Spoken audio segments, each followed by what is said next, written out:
Today we are talking about the lead leg roundhouse kick. We're going to talk about the correct way to throw it like a Muay Thai fighter, numerous ways to set it up, and basically how you can start landing this with so much more success in your sparring rounds.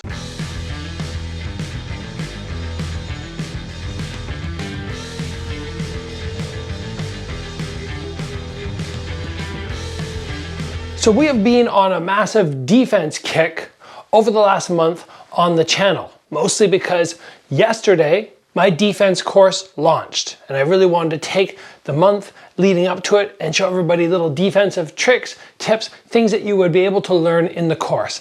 Thank you to everybody who joined, who signed up, and who is now doing the first week of the course. We're focusing on the basics.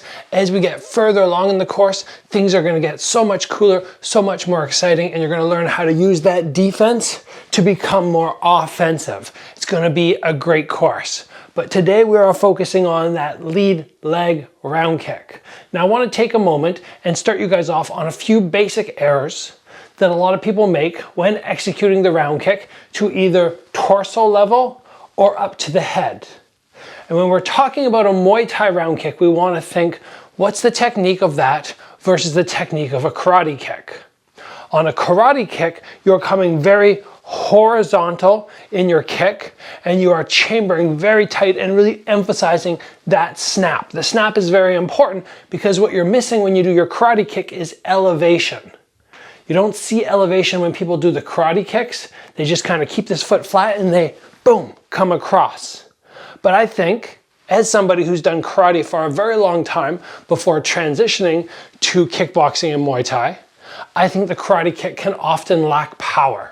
So how are we going to increase that power? We're not going to focus so much on the snappy part. We're going to focus more on getting a skip, elevating through our standing leg and slamming this leg in a little bit more like a baseball bat. And obviously, yes, it comes up slightly bent so we can extend at the end, but it's this elevation, this idea that I'm going to do this and almost imagine a string on the top of my head pulling me straight upwards. I don't want to tip sideways as I kick because that's going to cause me to fall down in my heel.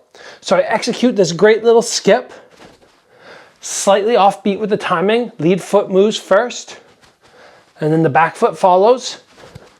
And once I do that, then I, boom, come straight up.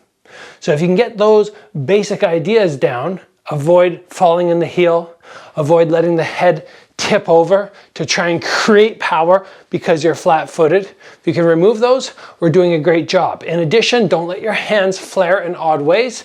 Hands stay up. And then as I extend my lead arm down, the other hand pulls back just very slightly so it gets right to the side of the head to protect me from potential round kicks. Once we have all that down, now we can focus in on, what am I going to do to set this up? Because unless you have a crazy fast switch and the ability to pump that up before somebody sees it coming, people are going to go, oh, he's skipping, and then they're going to go for their block. They're going to block, they're going to trap. How do we disguise? Number one, pump that jab.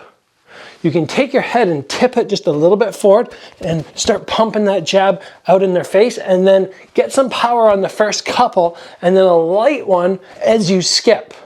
And then from there, boom, I slam it in, but I'm not really using this as anything other than on the last one, a little disguise. Hit them, boom, and then I come straight through. That is a great simplistic way to set it up. You just have to get good at sticking your jab out while moving your feet.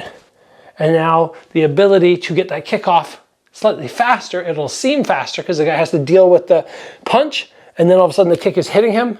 It helps so much. And a quick pause to give a shout out to the partner of this episode, Primitive Scientific. Quick story for you guys. I've realized as I start getting a little bit older as an athlete and I start learning more about the agricultural practices of most of the companies in the world that I might need to go the extra mile to make sure my body is getting the vitamins and the minerals that it needs. I found somebody named Alex J. Swanson who talked about who is the #1 company for multivitamins. That led me to Primitive Scientific. And for the last 6 months, I have been using these guys' supplements. My body feels strong. Everything's in shape. I'm in fight camp. I'm feeling good, ready for the upcoming fight.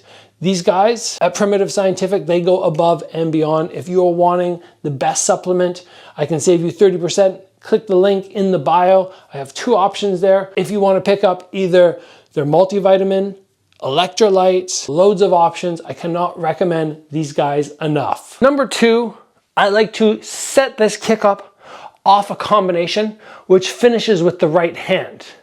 The right hand is going to have some power in it, so we're not going to skip and hit at the same time. We're going to hit, and then as we rechamber, we can execute the kick, or we can boom, boom, get the hand right back, and then throw the skip in. It's the power of the right hand and off-balancing your opponent, which is going to make it hard for them to do anything except take the kick on the forearm. Some examples of combinations you might throw to actually have a chance of getting this left round kick to actually land. Something basic. Step forward, 1, 2, 3. We just do our jab, jab, cross. And then right into that round kick. That one actually works really darn well. If you want to get fancier with it, you could do something a little bit longer, like jab, upper, hook, cross, and then into your switch. There's no exact combo that's going to work better for everybody. It's trying out what works, seeing what you're comfortable with combo-wise. It might be something really unorthodox for some people, something like jab, cross, right hook, and then into the switch. If it works for you, it works for you. If it doesn't, then find something else. And quick little side note for some people, a lot of you might be wondering, after I execute my left round kick and I come down, I feel like I'm within punch range. So what is the exit strategy for the left round kick? That's a great question. Let's touch on that super fast. I get myself within range, I hit, I don't want to fall here. I'm going to come back to parallel, which will allow me to throw another kick if I want, or I can kick and exit. That's a great option. 1, 2, forward, boom, back down, or 1, 2, forward, quick step back to the southpaw stance, and then readjust. And if you're finding that your kick feels a little sluggish and people are countering you as you're rechambering, try not to bring it back the same way that you go into it. I can hit here, square my hips up, and almost bring it back like a front kick, which will help speed it up. Doesn't look much different, but it is different than coming around. A little faster. Back to ways to set up the left round kick. Let's talk about a step through knee. Boom. When we do our step through knee with long arms, it's very hard for people to get good combos going on you. Yes, there are openings and you have to be aware of them.